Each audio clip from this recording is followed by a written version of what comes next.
páni, ja vás vítam u nového videa. Dneska si ukážeme návod, ako pripojiť PSP na televízor. Takže, čo budeme k tomu potrebovať? PlayStation, televízor, potom tento kábel, ktorý je určený k tomuto PlayStationu,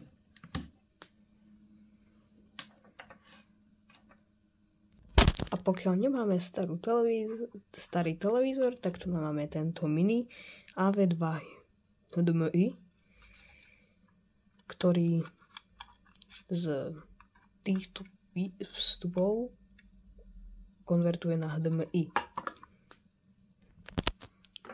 HDMI kabel. Počkaj, to nie je HDMI kabel, ale dobre. Potom tento kábel na napájanie tohto tu na boxu, pretože tu je USB power a HDMI kabel. Takže zoberieme tento kábel a ideme ho pripojiť sem. Dobre, takže tu máme túto krabicu, ktorú budeme potrebovať. Takže červený tak ide do červeného. Potom máme tu na... Dobre, potom biely zapojíme do bieleho.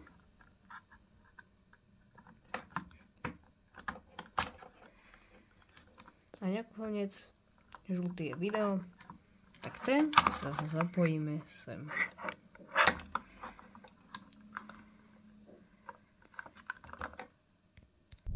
Dobre, potom tento konektor zapojíme tu na.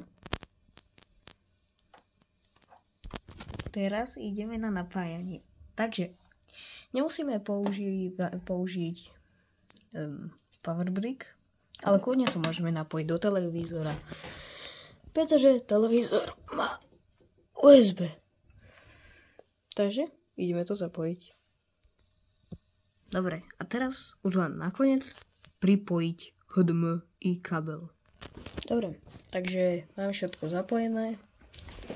Máme to v HDMI in 3 a ešte v USB in. Máme všetko zapojené. Teraz ideme zapnúť PlayStation systém.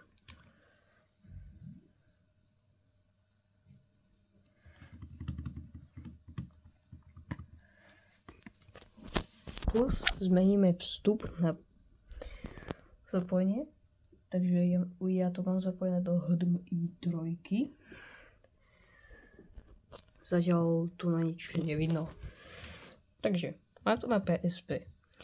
Dáme Connected Display Settings. Tu na to máme. 16,9 môže byť. Všetko je ready. Tak, teraz už len dáme Yes. Tak. A už to je. Len nie je to najkrásnejšie. Samozrejme tu si môžeme nastaviť, aké rozlíšenie chceme. 4,3 nedoporučujem, ale môžeme si nastaviť.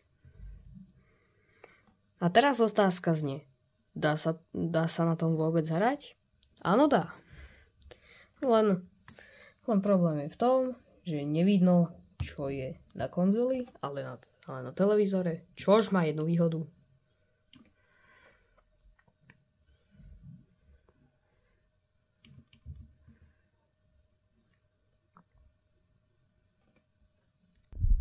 Samozrejme, je to funkčné.